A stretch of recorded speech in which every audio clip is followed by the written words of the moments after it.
Bonjour et bienvenue à cette vidéo sur le mouvement d'une charge dans un champ magnétique uniforme.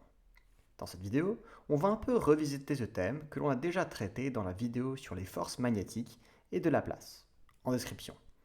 On va aussi parler d'une méthode plus simple, on va expliquer pourquoi le mouvement est bien circulaire, on va calculer le rayon, bref, tout pour que vous compreniez bien. Sans plus à dire, commençons. Avant tout, parlons de la force magnétique. Celle-ci, notée Fm, a pour expression vectorielle QV croix B. Q étant la charge en coulomb, V la vitesse en mètres par seconde et B le champ magnétique en Tesla. La croix signifie produit vectoriel. Avec la définition du produit vectoriel, on sait que Fm sera perpendiculaire à QV et à B. Et on peut utiliser la règle de la main droite pour déterminer son sens et sa direction, comme sur le schéma. Retenez-le bien et n'oubliez pas que la charge Q peut être négative. De plus, la norme de la force est Fm égale QVB sin θ. θ étant l'angle entre QV et B. C'est une propriété du produit vectoriel. De plus, si QV est perpendiculaire à Fm, alors V est également perpendiculaire à Fm, tout comme B. C'est surtout l'orthogonalité de la vitesse et de la force qui nous sera utile. Donc, retenez-le bien.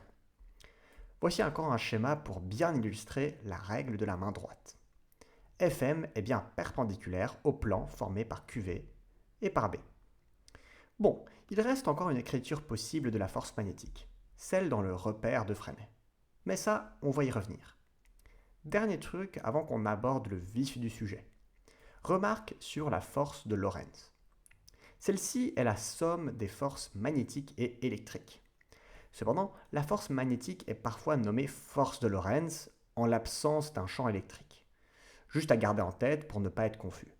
Dans cette vidéo, on dira force magnétique pour éviter cette confusion. Allez, on définit le problème. On a une particule de charge Q et de masse M qui entre avec une vitesse V0 vers la droite dans un champ magnétique uniforme B qui entre dans la feuille. C'est ce que veut dire ce symbole. La croix signifie que ça entre dans la feuille et un cercle avec un point ou un cercle vide signifie que ça sort de la feuille. La vitesse et le champ B sont donc perpendiculaires, c'est très important. D'après la règle de la main droite, si la charge est négative, QV sera de sens opposé à B. Donc, Fm sera vers le bas. On peut plus tard définir notre petit repère de Freinet, mais on sait déjà que la déviation sera vers le bas. Si la charge est positive, alors la déviation sera au contraire vers le haut. A priori, à ce point, on ne connaît pas encore l'allure de la courbe. Commençons donc avec la méthode 1, la plus simple. Celle-ci consiste à dire que la force magnétique est une force type centripète, égale à mv carré sur r. On pourrait juste faire ça donnerait la bonne réponse, mais nous on va d'abord essayer d'expliquer pourquoi la trajectoire est circulaire. Pour cela, comparons ce cas à celui de l'orbite circulaire d'une planète autour d'un astre. La force gravitationnelle est dirigée vers le centre du cercle, et sera donc toujours perpendiculaire à la vitesse, qui est tangente au cercle, à cause des propriétés du cercle. Une fois de plus, c'est le cas à tout point de l'orbite. Maintenant, dans le champ B, on a vu que la vitesse est perpendiculaire à la force magnétique. Et ce, quoi qu'il arrive, en tout point de la trajectoire. Mais en fait, c'est donc tout à fait analogue au cas de gauche. On peut donc en déduire que la trajectoire est circulaire. Ici, je vous l'ai écrit un peu plus formellement. De plus, cette perpendicularité veut aussi dire que la force magnétique n'exerce aucun travail. Ma vidéo sur le travail est en description si nécessaire. Et donc, la force magnétique ne change pas la vitesse, ou en tout cas, elle ne change pas la norme de la vitesse. Elle change sa direction. La trajectoire est circulaire uniforme. Dans ce cas, l'accélération centripète, ou accélération normale, est donnée par AN égale V carré sur R. Celle-ci est orientée vers le centre. Et puis, Newton 2 nous dit que la somme des forces normales est égale à la masse fois l'accélération normale. En gros, on projette juste toutes les forces sur l'axe normal. Donc Fm égale mv carré sur r.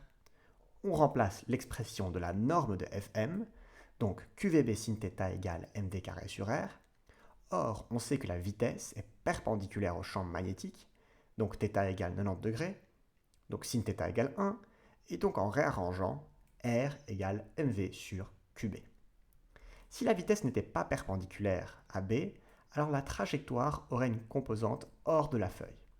Elle serait hélicoïdale, mais ça c'est probablement hors programme si vous êtes à l'école. Mais j'ai une vidéo là-dessus si ça vous intéresse. Bref, méthode 2. Certains profs n'aiment pas qu'on utilise le concept de force centripète, car ça leur paraît trop simpliste et pas assez rigoureux. Ils préfèrent le repère de Freinet. À vous de voir avec votre prof. Mais donc, entamons la méthode 2. Le repère de Freinet est un repère mobile. Contrairement à un repère XY, par exemple, qui est statique, le repère de Freinet bouge avec le mobile étudié, l'origine étant le mobile, ou le centre de masse du mobile. Et au lieu de x et y, on a ut, vecteur unitaire tangent, toujours tangent à la trajectoire, et un, vecteur unitaire normal, toujours perpendiculaire à ut, donc normal. C'est la même chose, mais donc on sait que la vitesse est toujours tangente à la trajectoire. Son expression dans ce repère est donc trivialement v, vecteur vitesse, égale norme de la vitesse fois ut. Et on sait que la vitesse est perpendiculaire à la force magnétique. Et donc on peut dire que Fm, donc la force magnétique, est entièrement portée par l'axe UN. Donc son expression vectorielle est Fm égale norme de Fm fois UN, soit QVB sin θ fois UN. Ok, maintenant procédons comme avant.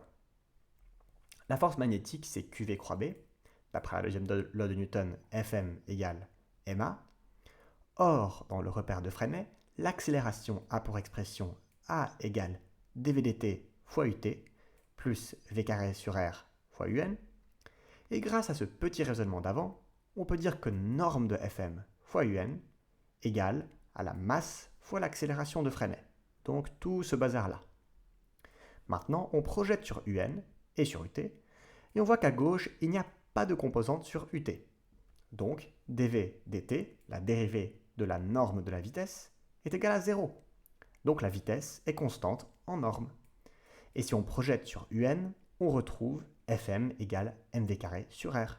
À partir de là, on remplace et on isole comme avant. Et puis, on retrouve la formule du rayon. Et ici, on voit que tous les termes dans la formule du rayon sont constants, donc c'est bien un cercle. Méthode 2.1, une variation de la méthode 2, on va remplacer cette partie et on va plutôt écrire un raisonnement avec le travail, comme dans la méthode 1. Mais ici, je vais plus détailler. La force magnétique est toujours perpendiculaire au sens du mouvement, à la vitesse. Et donc son travail, W de Fm, est nul. D'après le théorème de l'énergie cinétique, ça veut dire que la variation de l'énergie cinétique est aussi nulle. Mais donc l'énergie cinétique, 1/2 mv carré, est constante. Mais donc la vitesse aussi est constante. Donc sa dérivée, dv dt, est nulle, et donc pas de composante tangentielle. On peut écrire Fm en vecteur égale mv carré sur r fois un, on projette sur un, et le tour est joué. Et donc voilà, c'est ça les trois méthodes qui me viennent à l'esprit. On pourrait aussi faire avec des coordonnées x et y, et résoudre deux équations différentielles, mais ça me paraît beaucoup trop de travail. Et puis, la force magnétique n'exerce aucun travail. Allez, c'est la fin des mauvaises blagues, tout comme c'est la fin de cette vidéo. J'espère qu'elle vous a plu et que vous saurez choisir la méthode qui vous convient le plus, à vous et à votre prof, évidemment. Merci d'avoir regardé cette vidéo.